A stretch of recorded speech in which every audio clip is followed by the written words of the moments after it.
मंडी में जिस तरह से ये चुनावों का जब शुरुआत हुई थी तो आपने देखा कि ये कांग्रेस है, इनकी काली करतूतों के चिट्ठे, इन्होंने कितना बदनाम करने की कोशिश की मंडी को, कि मंडी की बेटियों के भाव क्या हैं, ये ऐसे कि पूरा नाम ही इनका मुंह काला कर देना है। बिल्कुल चुनाव क्या लड़ेंगे कि इतना बदनाम कर देंगे कि एक बेटी को, मतलब एक बेटी होने के लिए उन्होंने ये इस तरह से एक कलंक करने की कोशिश की।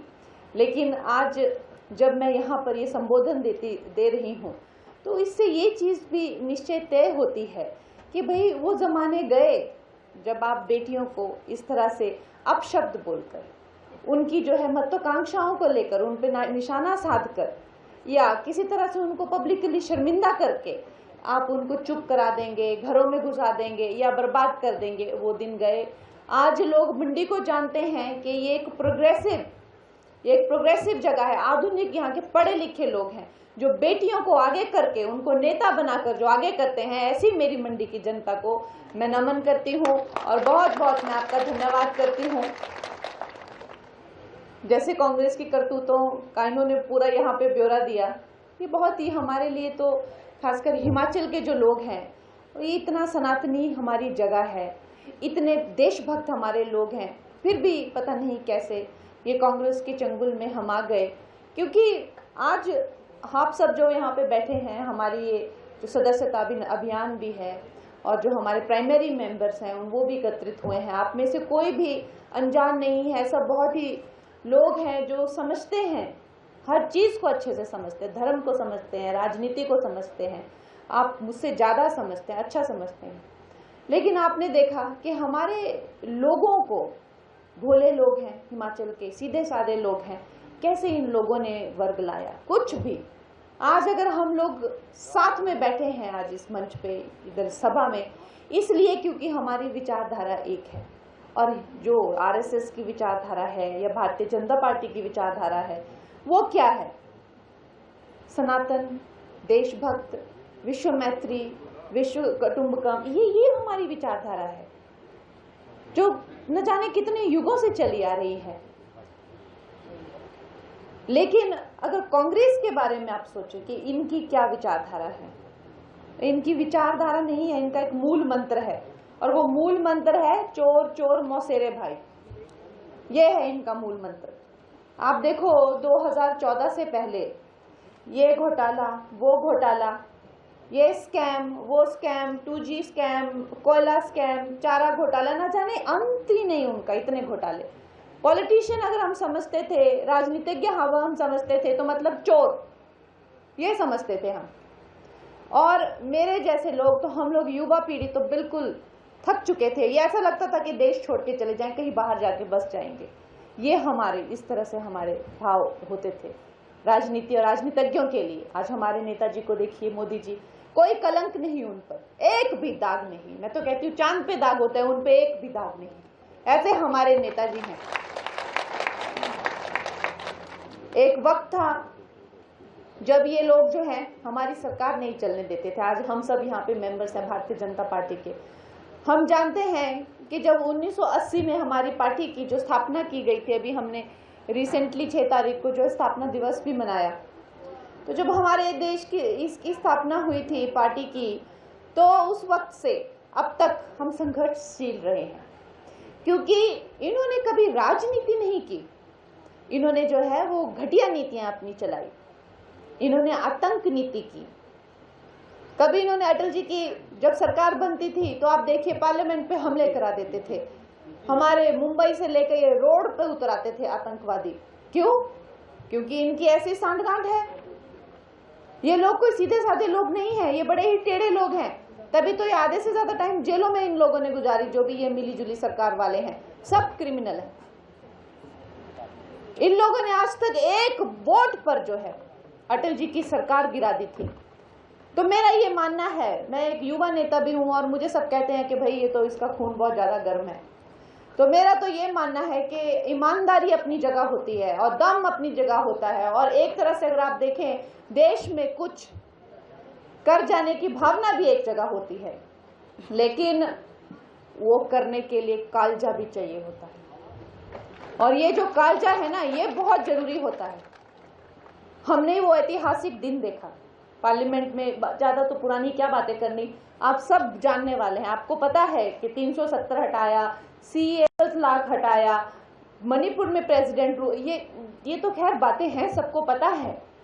लेकिन ये मैं आपको पिछले हफ्ते की बात बता रही हूँ कि जब वक्फ बोर्ड का जो वो बिल पारित हुआ और अमित शाह जी ने जब वो बिल वहां पे लाया और उसको पूरी तरीके से उसको बताया, और वो बिल्कुल ही स्वाभाविक बात कर रहे थे कि भाई इस देश में कोई भी संस्था, कोई व्यक्ति विशेष, कोई भी धर्म कानून से ऊपर कैसे हो सकता है, कैसे कानून से ऊपर कैसे हो सकता है। आप आओगे और बोलेंगे जी सारा गांव मेरा है और अदालत उस पर कोई एक्शन ना ले सके, उसके लिए कोई लॉ, कोई कानून, कुछ नहीं, ऐसे कैसे हो सकता है। नहीं जी, वो सुनने को ही तैयार नहीं, कितना समझा लो, समझने को ही तैयार नहीं। एक बार किसी ने बड़ा अच्छा कहा था, मैं भी बड़ा विचलित रहती थी कि ये कैसे लोग हैं यार, समझते ही नहीं है, समझते ही नहीं है।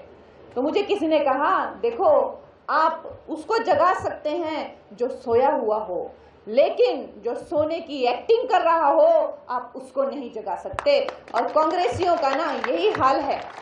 और मैंने वो साक्षात देखा उस दिन। वक्फ बोर्ड समझा रहे हैं, सारी लॉजिक की बात कर रहे हैं कि भाई आप लोगों का जब हमारे देश के टुकड़े हुए थे तो जो भारत से मुसलमान पाकिस्तान गए थे उन्होंने अपनी जमीन वक्फ बोर्ड करके एक उसमें डाल दी संस्था में, और वहां से जो हिंदुस्तानी यहाँ आए उनकी जमीन पाकिस्तान ने हड़प ली। उसके बाद कांग्रेस ने इनको एक ऐसी कूटनीति दिखाई कि भाई तुम लोग कानून से ऊपर रहोगे, तुम लोग धर्म से ऊपर रहोगे, तुम इस देश के संविधान से ऊपर रहोगे, जिस चीज पे तुम हाथ रख लो वो तुम्हारी हो जाएगी। इस तरह का इनको एक इम्यूनिटी दे दी थी और ये कांग्रेस की करतूत थी। तो उनको बताया कि ये सही नहीं है, कोई भी संस्था, कोई भी व्यक्ति विशेष, कोई भी धर्म संविधान से ऊपर नहीं हो सकता। सुनने को तैयार नहीं, शोर मचा रहे हैं, चिल्ला रहे हैं, डरा धमका रहे हैं। वो कह रहे हैं कि भाई हम तो सड़क पे आ जाएंगे, तुम क्या करोगे, हम खून खराबा कर देंगे। ओवैसी जैसे लीडर कह रहे हैं कि हम कोई गारंटी नहीं लेते, फिर पता नहीं क्या होगा, देखा जाएगा। और उस वक्त मैंने देखा कि अमित शाह जी ने शेर की तरह ललकारे और उन्होंने कहा मैं ये बिल पारित करके रहूंगा और तुम दिखाओ मुझे, मैं सबको सेट करूंगा जो भी सड़क पे आता है। ये ऐतिहासिक दिन का हम हिस्सा बने।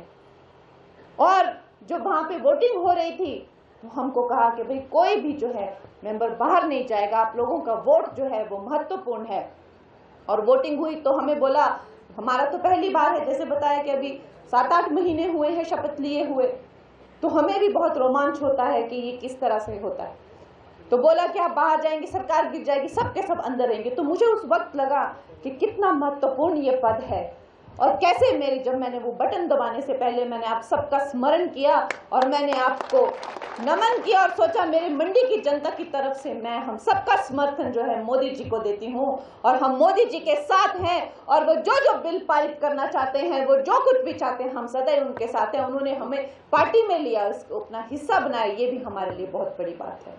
लेकिन कहीं ना कहीं दोस्तों हमारे हिमाचल को न जाने किसकी नजर लग गई है। 2014 का क्या आलम था और क्या आपने देखा, और किस तरह से जो है पता नहीं लोगों को झूठे वादे करके 1500 का देंगे, हम 1 लाख नौकरियां दे देंगे और पता नहीं क्या क्या। ऐसे बेईमान लोग हैं, ऐसे झूठे हैं जिनका कोई हिसाब नहीं।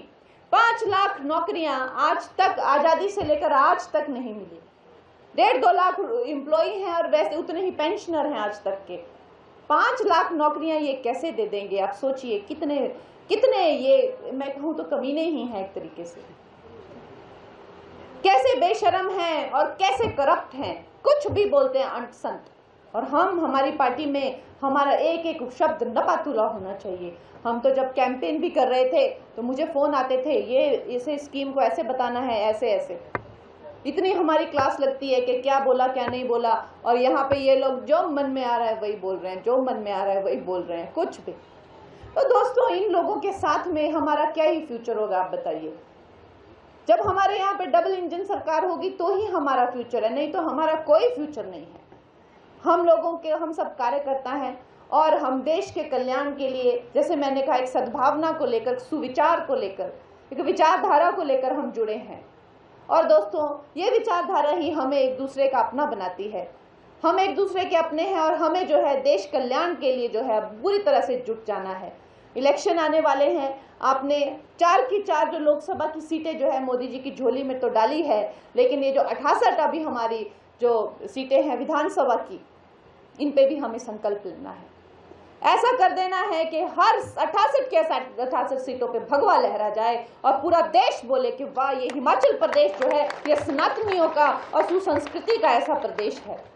दोस्तों, बड़ी ज़्यादा गर्मी है और धूप भी बड़ी है। आप सब जो है मातृशक्ति इस मात्रा में उमड़ के यहाँ पे आए, मेरे भाई मेरे बंधु यहाँ पे आए, मैं आपका बहुत ही धन्यवाद करती हूँ। और जहाँ तक सांसद दीदी का सवाल है, ये तो आपकी ही है, मैं तो मात्र एक वो तो डीसी से वहाँ, तो मैं तो मात्र आपके काम में लगी हूँ, आपका डाकिया हूँ। बाकी जो जितने भी काम हैं मंत्रालय के, आप मुझे आदेश दीजिए, राकेश भाई जैसे आदेश देंगे हम वैसे ही करेंगे।